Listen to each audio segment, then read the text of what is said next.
वनुसल्ली अला रसूलिहिल करीम अम्मा बाद फ़ाउज़ बिल्लाहि मिनश शैतानिर रजीम बिस्मिल्लाहिर रहमानिर रहीम। नाज़रीन किराम, आप देख रहे हैं हमारा प्रोग्राम दुर्र अदन और मैं हूं आपका मेज़बान मोहम्मद अदनान फ़िदा सईदी।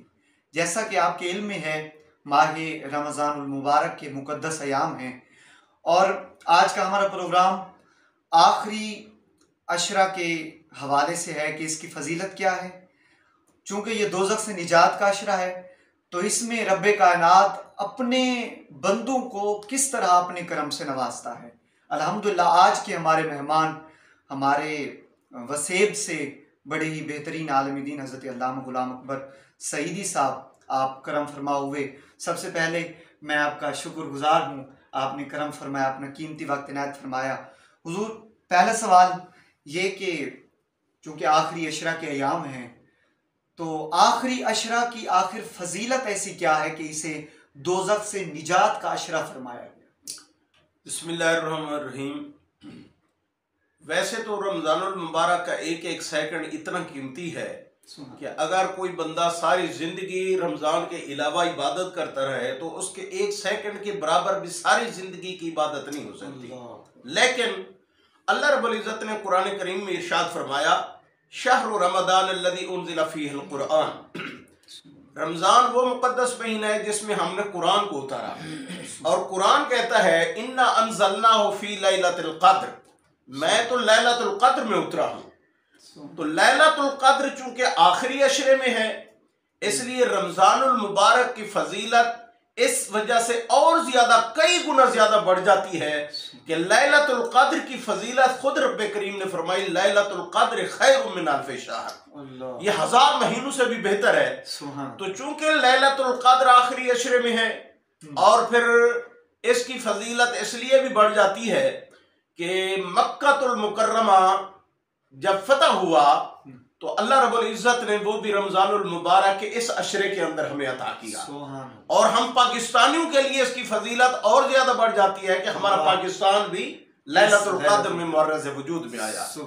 तो लैलतुल क़द्र वो रात है कि जिसके अंदर मेरे आका अलैहिस्सलातु वस्सलाम ने इरशाद फरमाया, तहर्रु फी आखिरिल अश्र, आखिरी अशरे की ताक रातों के अंदर इसको तलाश करो। लैलतुल क़द्र, लैलतुल क़द्र को, तो लैलतुल क़द्र की आखिरी अशरा जो है वो जितनी भी ताक रातें हैं 21 है, 23 है, 25, 27, 29, इनमें से कोई एक रात है। तो इस वास्ते ये पूरे अशरे के अंदर 5 रातें हैं। तो ये अशरा इसलिए फिर ज्यादा फजीलत का हामिल है कि अल्लाह रब्बुल इज़्ज़त ने लैलतुल क़द्र भी इसके अंदर रखी और कुरान का नुज़ूल यूं समझ लो कि कुरान की सालगिरह का अशरा है ये। अल्लाह अकबर। लैलतुल क़द्र इसलिए आखिरी अशरे को फजीलत दी गई, ज्यादा फजीलत दी गई। और फिर मेरे आका अलैहिस्सलातु वस्सलाम का ये भी इरशाद गिरामी कि रमज़ानुल मुबारक की हर रात के अंदर रब्बे करीम मेरी उम्मत में से 1 लाख ऐसे बंदे को माफ करता है जिन पर जहन्नम वाजिब हो गया हो। और फिर हुजूर अलैहिस्सलातु वस्सलाम ने इरशाद फरमाया, इसकी जितनी रातों के अंदर मेरे उम्मती दोज़ख से आजाद होते हैं, एक एक रात फिर इसके बराबर आखिरी अशरे की एक एक रात के बराबर ये 20 रातों की जितनी अफराद होते हैं एक रात के अंदर फिर उतना तादाद को और बख्श दिया जाता है। अगर पहले 20 दिनों में 20 लाख गुनाहगार जहन्नम से आजादी हासिल करते हैं तो आखिरी अशरे की एक रात के अंदर 20 लाख और ज्यादा। और फिर हदीस पाक में आता है, मेरे आका अलैहिस्सलातु वस्सलाम ने इरशाद फरमाया, फिर आखिरी जो रात आती है उसको लैलतुल जाहिदा कहते हैं, यानी इनाम की रात, ईदी की रात।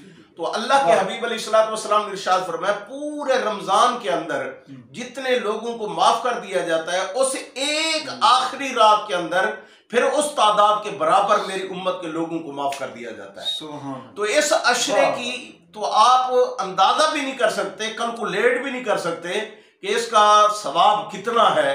हम अगर तादाद को कैलकुलेट भी करना चाहें तो हमारे कलम खत्म हो सकते हैं, स्याही खत्म हो सकती है, बंदे चाहे वो जिन भी शामिल हो जाए लिखना वो भी खत्म हो सकती है, लेकिन इसकी फजीलत और शान खत्म नहीं हो सकती। ये आखिरी अशरे की फजीलत, इतना फजीलत है आप सोच भी नहीं सकते। अच्छा हुजूर, यहाँ पे सवाल उठता है कि लैलतुल कद्र का जैसे कि एक अपना मकाम है, अपनी फजीलत है, 1000 महीनों से बेहतर करार दिया गया, तो इसका तायुन क्यों नहीं किया गया? अब ये क्योंकि 21 को ढूंढने, 23 को ताक रातों में, इसका तायुन क्यों नहीं किया? हदीस पाक में यूं आता है कि आका अलैहिस्सलातु वस्सलाम ने एक दफा इत्काफ किया, आप तुर्की खैमा लगाए हुए थे, बाहर तशरीफ लाए तो दो बंदे आपस में लड़ रहे थे। हुजूर अलैहिस्सलातु वस्सलाम ने फरमाया कि मैं तो चाहता था कि तुम्हें बता दिया जाए कि लैलतुल कद्र किस रात के अंदर होती है, उसका तायुन कर दिया जाता, लेकिन अल्लाह रब्बुल इज्जत ने तुम्हारी लड़ाई की वजह से उसका तायुन उठा दिया है। अब अल्लाह रब्बुल इज्जत ने फरमाया है कि अपनी उम्मत को कहो कि इसके आखिरी ताक रातों के अंदर, आखिरी अशरे की ताक रातों के अंदर इसको तलाश करें। और मेरा ख्याल है कि इस एक रात को अगर तायुन कर दिया जाता तो हमें 5 रातों के अंदर मजीद इंतजार का या तलाश का सवाब खत्म हो जाता। अल्लाह रब्बुल इज्जत की अपनी हिकमतें हैं, बेहतर तो वो जानता है, लेकिन जो हमारी नाकिस अकल के अंदर बात आती है वो यही है कि अल्लाह रब्बुल इज्जत चाहता है मेरे बंदे ज्यादा से ज्यादा इबादत करें और मेरे करीब ज्यादा हों और सजदे ज्यादा करें। कुरान कहता है फस्जुद वक्त अरब, वस्जुद वक्त अरब, सजदा करो और रब के करीब हो जाओ। तो अल्लाह रब्बुल इज्जत चाहता है कि बंदे मेरे दूर हैं तो मुझसे करीब हो जाएं, उनको सजदों का ज्यादा मौका मिले, उनको इबादत का, रियाजत का, मुजाहिदे का ज्यादा। अल्लाह अकबर। तो ये लैलतुल कद्र का जो इश्तियाक है, उसे पाने का जो शौक है, ये फिर ताक रातों में उसे तलाश करते हुए ये मजीद बढ़ जाता है। हाँ जी, हाँ। एक ये भी नुक्ता हो गया। बड़ी अजीम बातें हैं सरकार दो आलम सल्लल्लाहु अलैहि वसल्लम के फरामीन से। अच्छा हुजूर कि लैलतुल कद्र में अब बाज के नजदीक 21 को, बाज के नजदीक 25 को, 23 को, 27 को, 29 को, इसका सबसे जो मुस्तनद तरीन कौल सामने आता है वो 27 के हवाले से कहते हैं। इसकी वजह क्या है? उसकी वजह शेख अब्दुल हक मुहद्दिस देलवी रहमतुल्लाह अलैह ने बड़ी पता की बात लिखी। वो फरमाते हैं कि कुरान के अंदर इन्ना अंज़लनाहु फी लैलतुल कद्र, ये लैलतुल कद्र का जो लफ्ज है इसके अंदर 9 हुरूफ है। लैलतुल कद्र के अंदर, लैलतुल कद्र इसके अंदर 9 हर्फ है और ये सूरह कद्र के अंदर 3 मरतबा अल्फाज आया है। इन्ना अंज़लनाहु फी लैलतुल कद्र वमा अदराका मा लैलतुल कद्र, लैलतुल कद्र खैरुम मिन अल्फ। तो 3 दफा ये अल्फाज आए हैं। अगर 3 को 9 से जरब दें तो हासिल या नतीजा जो आता है वो 27 आता है। अल्लाह। तो शेख अब्दुल हक मुहद्दिस देलवी रहमतुल्लाह अलैह फरमाते हैं कुरान इशारा कर रहा है कि ऐ लोगों, वैसे तो हुजूर अलैहिस्सलातु वस्सलाम ने फरमाया लैलतुल कद्र को आखिरी ताक रातों में तलाश करो, लेकिन हुजूर अलैहिस्सलातु वस्सलाम ने तो नहीं, कुरान करीम ने इशारतन तायुन दे दिया है कि ये 27वीं रात को होती है। और बाद बुजुर्ग फरमाते हैं ये बदल बदल के हर साल बदल बदल के आती है, लेकिन आती ताक रातों के अंदर है, ये पक्की बात है। यानी आती ताक रात, हाँ, क्योंकि हुजूर अलैहिस्सलाम ने फरमा दिया है। तो हुजूर अलैहिस्सलाम का फरमान अपना नहीं होता, वमा यंतिकु अनिल हवा, मेरा महबूब तो बोलता ही उस वक्त है, इन हुआ इल्ला वह्युन हुआ, वो भी अल्लाह रब्बुल इज्जत का फरमान ही होता है जो जुबान मुस्तफ़ा सल्लल्लाहु अलैहि वसल्लम से अदा होता है। अल्लाह अकबर। लैलतुल कद्र की फजीलत आप समाअत फरमा रहे हैं। इसी से ही जरा एक आगे स्टेप है हमारा, वो है सदका फितर के हवाले से। ये जो फितराना अदा करते हैं, सबसे पहले ये है क्या और इसकी वजह क्या है, इस पे जरा रोशनी डालिए। सदका फितर असल में जैसे हुजूर अलैहिस्सलातु वस्सलाम ने फरमाया कि जब सोया करो तो अपना सदका दे के सोया करो। सदके का मतलब होता है कि बंदा अपने जिस्म की ज़कात निकाले, सदके का मतलब ज़कात ही है। तो सदका फितर हजरत फारूक आजम रजी अल्लाह तआला अन्हु फरमाते हैं कि रसूल खुदा सल्लल्लाहु अलैहि वसल्लम ने फरमाया कि तुम जो इबादत करते हो, बिलखसूस रोजे और माह सियाम के अंदर जितनी भी इबादत होती है, वो तुम्हारी उस वक्त तक कबूल ही नहीं होती, जमीन और आसमान के दरमियान मुअल्लक रहती है जब तक तुम सदका फितर ना अदा कर दो। और जब सदका फितर अदा करोगे तो तुम्हारी इबादत फिर फरिश्ते अल्लाह के हुजूर पेश कर देंगे, और अगर तुम सदका फितर नहीं अदा करोगे तो वो बारगाह इलाही के अंदर तुम्हारी इबादत पहुंचती ही नहीं है।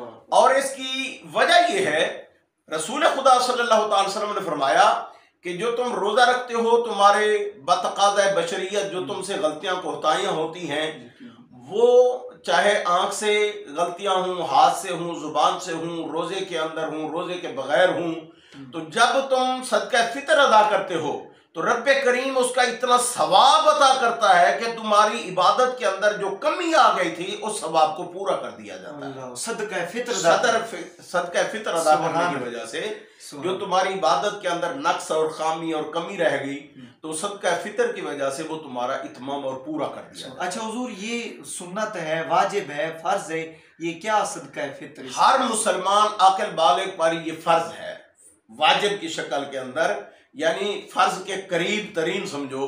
नबी अकरम सल्लल्लाहु अलैहि वसल्लम ने फरमाया खा रोजे कोई रखे या ना रखे, चाहे मर्द हो, औरत हो, बच्चा हो, बूढ़ा हो, हर मुसलमान पर यह सदका फितर वाजिब है। और नबी अकरम सल्लल्लाहु अलैहि वसल्लम ने एक सहाबी को फरमाया कि पूरे मदीने के अंदर ऐलान कर दो कि हर मुसलमान पर यह सदका फितर वाजिब है, और चाहे किसी के पास निसाब है या नहीं है, अगर वो बंदा इतना है कि रोटी खा रहा है सुबह शाम, तो अक़ल इस्लाम ने फरमाया उस पर सदका फितर वाजिब है। अच्छा हुजूर, सदका फितर तो हर किसी पर वाजिब है जो साहिब इस्तात है, इस हवाले से कि वो अगर मुस्तहिक नहीं है, ज़कात का मुस्तहिक नहीं है, वो देने वाला है तो सदका फितर लाजमी देगा। तो ये सदका फितर हम किन को दे सकते हैं? सदका फितर उनको दे सकते हैं कि जिनको आप ज़कात दे सकते हैं। ज़कात आप 8 मसारिफ के अंदर खर्च कर सकते हैं जी। उनके अंदर एक मसरफ है आमिलीन का, यानी ये जो मुलाजिम तबका होता है, ज़कात का एक निज़ाम होना चाहिए। अल्लाह का कुरान कहते हैं अल्लज़ीना यमक्कनून फिल अर्द अक़ामुस्सलाह व आतऊज़्ज़कात व अमरू बिल मारूफ व नहू अनिल मुनकर, कि मुसलमान गवर्नमेंट के ऊपर, मुसलमान रियासत के ऊपर लाजिम है कि ये 4 तरह के शोबे अपनी हुकूमत के अंदर नाफिज करे। अल्लाह का कुरान कहता है 17वें पारे के अंदर सूरह हज के अंदर। तो अल्लाह रब्बुल इज़्ज़त ने फरमाया कि एक तो नमाज का निज़ाम सलात कायम करें और दूसरा निज़ाम ज़कात। तो निज़ाम ज़कात अगर हम कायम कर लें तो उसकी वसूली के लिए खा वो जिस तरह हमारे पटवारी साहिबान हैं और तहसीलदार साहिबान हैं या महकमा माल के लोग हैं, वो वसूली पे हमारे यहाँ पाकिस्तान के अंदर होते हैं, इसी तरह हर मुल्क के अंदर आमिलीन होते हैं, ज़कात को इकट्ठा करने वाले, उस निज़ाम को चलाने वाले। कुरान कहता है कि उनको भी ज़कात दी जा सकती है, सदका फितर से वो मुस्तस्ना है, उनको नहीं दी जा सकता। सदका फितर सिर्फ उनको नहीं दिया जा सकता, बाकी जितने भी मसारिफ हैं ज़कात जो हिस्से में, हाँ जी, वो सारे के सारे यानी वो सदका फितर ले सकते हैं। अज़ीज़ और क़रबा में से भी, हाँ वो मैं बताता हूँ। असल में कुरान कहता है इन्नमस सदक़ातु लिल फ़ुक़रा वल मसाकीन वल आमिलीन अलैहा वल मुअल्लफ़ति क़ुलूबुहुम व फ़िर रिक़ाब वल गारिमीन व फ़ी सबीलिल्लाह व इब्निस सबील। ये 8 मसारिफ हैं कि उसके अंदर फ़कीर कहते हैं कि जिसके पास सुबह शाम की ना हो, बेचारा ताजी वाल जैसे हमारे मजदूर हैं आज, इनको अरबी के अंदर या हमारी शरीयत के अंदर गरीब गिना गया है। गरीब का लफ्ज अरबी के अंदर फकीर आता है। तो गरीब लोग जिनके पास सुबह शाम की नहीं है, बेचारे ताजी वाल हैं, उनको ज़कात दी जाती है। और पहले नंबर पे कुरान ने उसको रखा, और दूसरे नंबर पे मिस्कीन उसको कहते हैं जिसके पास एक वक्त का भी खाना ना हो, एक वक्त का भी खाना ना हो, बिल्कुल महरूम तबका। वल्लज़ीना फ़ी अम्वालिहिम हक़्क़ुल लिस्साइल वल महरूम, कुरान कहता है मांगने वाले साइलीन हो गए और महरूम तबका जो मईशत से बिल्कुल महरूम है, उन लोगों को भी ज़कात देना जरूरी है।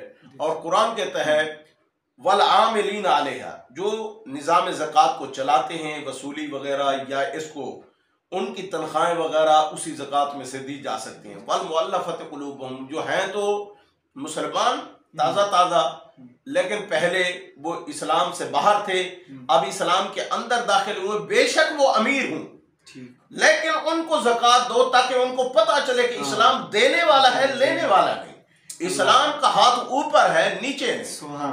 वल मुअल्लफ़ति क़ुलूबुहुम व फ़िर रिक़ाब, और उस वक़्त जो गुलाम लोग होते थे, जैसे हमारी आज जानवरों की मंडियां लगती, इसी तरह जानवरों की मंडियां लगती थी, इंसानों की मंडियां लगती।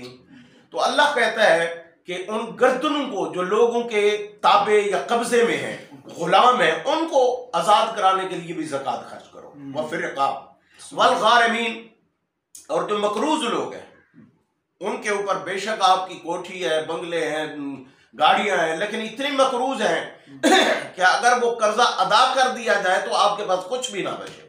तो ऐसे मकरूज लोगों को भी ज़कात दी जा सकती है, दी जानी चाहिए। कुरान कहता है ये उसका मसरफ है। और कुरान कहते हैं वफी सबीलिल्लाह, अल्लाह के रास्ते में जिस तरीके से कोई भी वेलफेयर फलाह बहबूद का काम हो, मदारस हैं या कोई पुल बनवाना है, अस्पताल बनवाना है, इज्तिमाई शक्ल के अंदर जो भी मफाद आमा का काम है वो फी सबीलिल्लाह की ज़द में आता है जी, वहां भी ज़कात दी जाती है।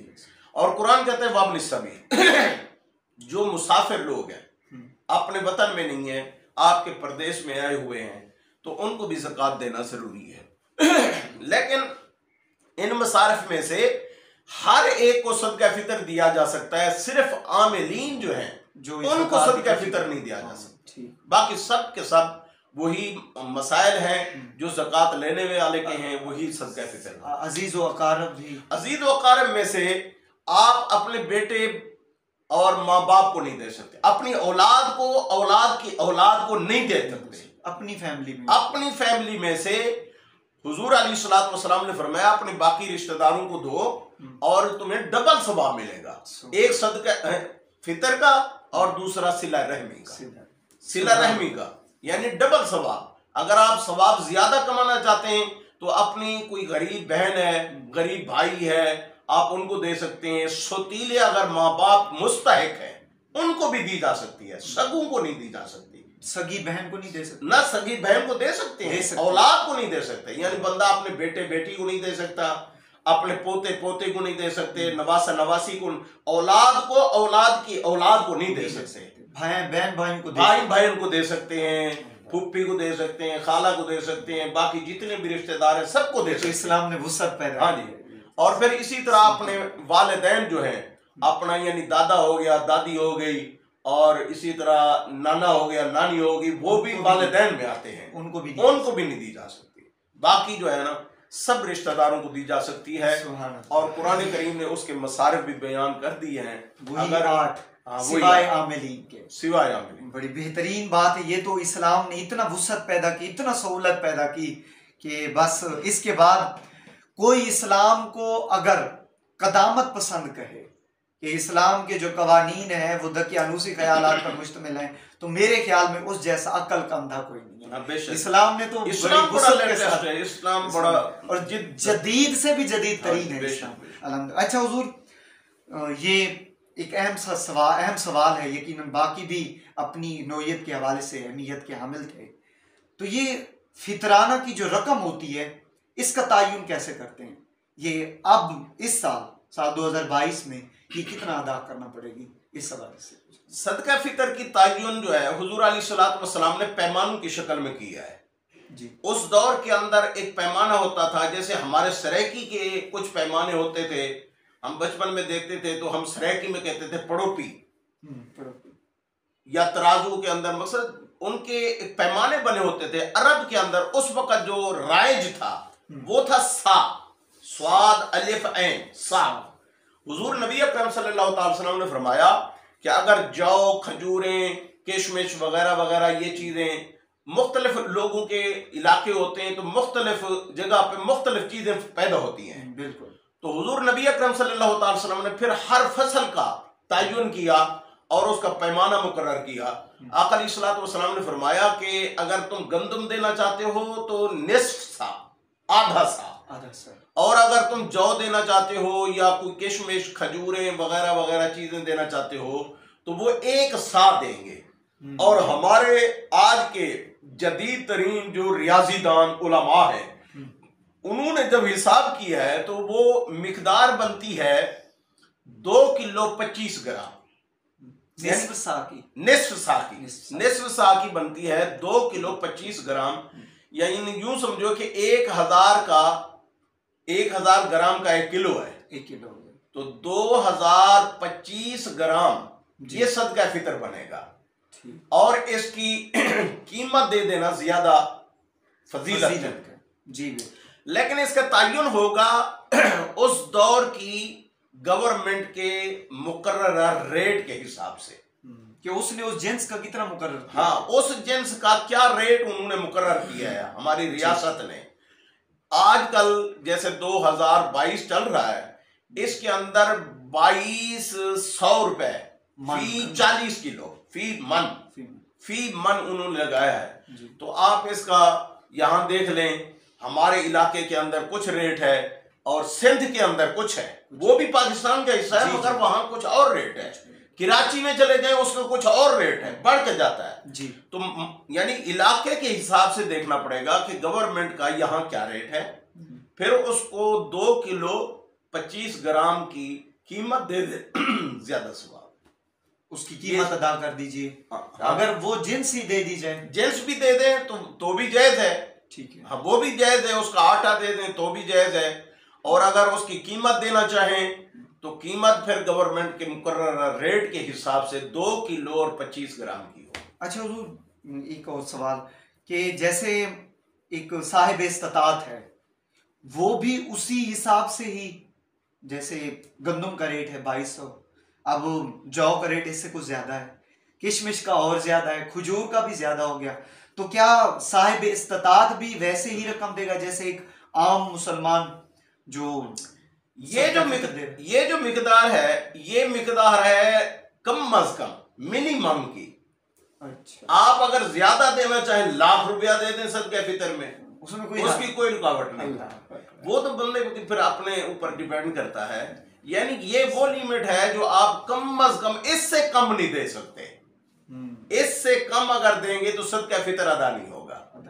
इससे ऊपर आप दे दें, जितना मर्जी है दे दें, जितना भी हो जाए, हाँ, वो आपका सदका नाफला भी बन जाएगा, सदका वाजिबा भी बन जाएगा। ये सदका फित्र चूंकि वाजिब हुआ, हाँ, चूंकि वाजिब है तो इसकी मिकदार इसलिए मुकर्रर है। सदका नाफला की कोई मिकदार मुकर्रर नहीं होती, अल्लाह, चाहे वो करोड़ों मन हो, चाहे एक छटांग हो, वो नफल जो है उसकी कोई लिमिट मुकर्रर नहीं है। जैसे नमाज फर्ज है तो उसके कुछ वाजिबात हैं, उसकी भी एक तादाद मुकर्रर है, लेकिन नवाफिल की कोई तादाद मुकर्रर नहीं है। आप चाहे जितना मर्जी आप पढ़ते रहें, सारी रात पढ़ते रहें, लेकिन अगर आप फर्ज पढ़ना चाहेंगे सुबह के तो 2 से आप कम नहीं पढ़ सकते, 2 से ज्यादा नहीं पढ़ सकते, उसकी एक लिमिट मुकर्रर कर दी अल्लाह रब्बुल इज्जत। अल्लाह, यानी कि जितना अदा करना चाहें कर सकते हैं, लेकिन कम से कम इतना करें, 2 किलो 25 ग्राम, इनके 2.5 किलो एहतियातन दे सकते हैं। अच्छा हुजूर, एक आखिरी सवाल, हम प्रोग्राम को वाइंड अप करते हैं। आपने बड़ी करम नवाजी फरमाई। ये तरावी के हवाले से सवाल है कि लोग इस पे काफ़ी सारी बातें करने लग गए हैं, ख़ास तौर पर आज के दौर में। हालांकि पहले चूँकि सोशल मीडिया का दौर है, तरह तरह की बातें सुनने को मिलती हैं। कोई कहता है कि ये जी सुन्नत है, कोई कहता है वाजिब है, कोई कहता है नवाफिल अदा करें तो ठीक, नहीं करेंगे तो कोई इसमें मसला नहीं है। इस हवाले से आपका क्या है? जो काम हुजूर नबी करीम सल्लल्लाहु अलैहि वसल्लम ने किया है उसको सुन्नत कहते हैं। हुजूर अलैहिस्सलातु वस्सलाम की सुन्नत 3 तरह की होती है, सुन्नत कौली, सुन्नत फेली, सुन्नत तकरीरी। तकरीरी का मतलब होता है कि जो काम हुजूर अलैहिस्सलातु वस्सलाम के सामने किया गया, मेरे आका अलैहिस्सलातु वस्सलाम ने ना उसको जायज कहा ना नाजायज कहा, खामोश रहे, तो उसको सुन्नत तकरीरी कहती हैं। वो भी जायज होती है, उस पर अमल नहीं किया। हाँ, हुजूर अलैहिस्सलातु वस्सलाम ने इनकार नहीं किया, तो उसको करना भी हमारे लिए सुन्नत का दर्जा रखता है। फिर सुन्नत 2 तरह की है, एक सुन्नत मौक़दा है, गैर मौक़दा, जिसको हुजूर ने ताकीदन बार बार किया है, कभी नहीं छोड़ा, वो सुन्नत मौक़दा हो गई। जिसको कभी छोड़ दिया, कभी नहीं छोड़ा, वो सुन्नत गैर मौक़दा हो गई। लेकिन ये तरावी जो है ये सुन्नत है, लेकिन सुन्नत गैर मौक़दा है, सुन्नत मौक़दा नहीं है, सुन्नत गैर मौक़दा है। लेकिन गैर मौक़दा तरावी की रकातें नहीं है, तरावी की जमात गैर मौक़दा है। ये बात समझने वाली है कि हुजूर नबी अकरम सल्लल्लाहु अलैहि वसल्लम ने 3 दिन जमात के साथ पढ़ी जी। फिर हुजूर अलैहिस्सलातु वस्सलाम ने उसको तर्क कर दिया जमात के साथ पढ़ना, कि कहीं मेरी उम्मत के ऊपर ये फर्ज या वाजिब का दर्जा ना ले ले, सहूलत दे रहे। तो आका अलैहिस्सलातु वस्सलाम ने फिर उसको अकेले पढ़ना शुरू कर दिया। लेकिन सहाबा कराम ने, जनाब फारूक आजम रजी अल्लाह तआला अन्हु ने फिर तमाम सहाबा को बुला के देखा भी लोग दूर हटते जा रहे हैं और इसकी सुन्नत की अहमियत उनके जहन के अंदर कम होती चली जा रही है। कहीं तर्क न कर दे, कहीं तर्क ही न कर दे, बिल्कुल बिल्कुल बिल्कुल फारिग ना समझ ले। तो हजरत फारूक आजम रजी अल्लाह तआला ने फिर ये कानून बना दिया कि इसको जमात के साथ। लोगों ने कहा भी कि हुजूर ने तो हमेशा नहीं पढ़ी, तो ये तो बिदअत है फिर। तो फारूक आजम रजी अल्लाह तआला ने फरमाया हाज़िही नेमल बिदअत, ये बहुत अच्छी बिदअत है, इसको जारी रखा जाए। अल्लाह। तो फारूक आजम रजी अल्लाह तआला अन्हु की सुन्नत है। इसलिए जो फुक़हाए कराम को नहीं मानते आज जी, हमारे आले हिजाज जो हैं, हिजाज मुक़द्दस के अंदर, जी जी, आज भी वो हमारे इमाम को, इमाम शाफी, इमाम मालिक, इमाम अहमद बिन हम्बल, किसी को भी कोई कायल नहीं है। वो गैर मुक़ल्लिद है, लेकिन इसके बावजूद वो 20 रकातें पढ़ते हैं, वो भी 20 रकातें पढ़ते हैं। हालांकि इख्तलाफ है रकातों का, इसके बावजूद वो फिर भी 20 रकातें पढ़ते हैं। और नबी अकरम नूर मुजस्सम सल्लल्लाहु अलैहि वसल्लम ने 3 दिन इसको जमात के साथ पढ़ा। तो जमात के साथ पढ़ना और फिर सहाबा का इजमा हुआ, क्योंकि दलील जो बनती है हमारी शरीयत की वो 4 चीजों से बनती है जी, कुरान से, सुन्नत से, इजमाए उम्मत से और अकल कियास से। तो चारों चीजों के अंदर आप देखें तो 20 रकातें बनती है जी। इसलिए इसकी तफसील में नहीं जाना चाहते, लेकिन इतनी बात जरूर है कि ये सुन्नत है और इसकी जमात के साथ पढ़ना सुन्नत गैर मुअक्कदा है। लेकिन सुन्नत के साथ जमात के साथ पढ़ना ये सुन्नत है, सुन्नत मुअक्कदा है, क्योंकि सहाबा ने जमात के साथ पढ़ी है। अल्लाह, ये वाजे हो गया, सुन्नत मुअक्कदा है। अगर आप अकेले भी पढ़ लें हाँ तो इसमें गुनाह नहीं है, क्योंकि वो पढ़नी है। जमात के साथ पढ़ना सुन्नत गैर मुअक्कदा, ये ज्यादा सवाब। हाँ, ज्यादा सवाब तो फिर जमात के साथ होगा, है। लेकिन वो सुन्नत गैर मुअक्कदा इसलिए बनेगी, यानी जमात के साथ पढ़ना, क्योंकि नबी अकरम सल्लल्लाहु अलैहि वसल्लम ने हमेशा जमात के साथ नहीं पढ़ी। क्लियर हो गया। अल्लाह जल्ला शानुहु हमें, हम सबको सुनकर इस पे अमल करने की तौफीक अता फरमाए। आप दुर्रे अदन के मंच से मैं इंतहाई शुक्रगुजार हूँ। हमारे वसेब के, हमारे इलाक़े से बड़ी ही मारूफ इल्मी शख्सियत अल्लामा गुलाम अकबर सईदी साहब का बेहद मशकूर हूँ कि आपने अपना कीमती वक्त इनायत फरमाया। नाज़रीन मुकर्रम, देखते रहिए हमारा प्रोग्राम दुर्रे अदन सिर्फ हमारे चैनल अदनान फ़िदा सईदी पर। और इंशाअल्लाह अगर कोई सवाल है, इस हवाले से कुछ कहना है, कोई मशवरा है, कोई बात है, तो अपने कमेंट से ज़रूर इजहार कीजिए। दंदानो लबो जुल्फ़ो रुखे शाह के फ़िदाई, दंदानो लबो जुल्फ़ो रुखे शाह के फ़िदाई, हैं दुर्रे अदन लाल यमन मुश्क खुतन फूल। अस्सलामु अलैकुम।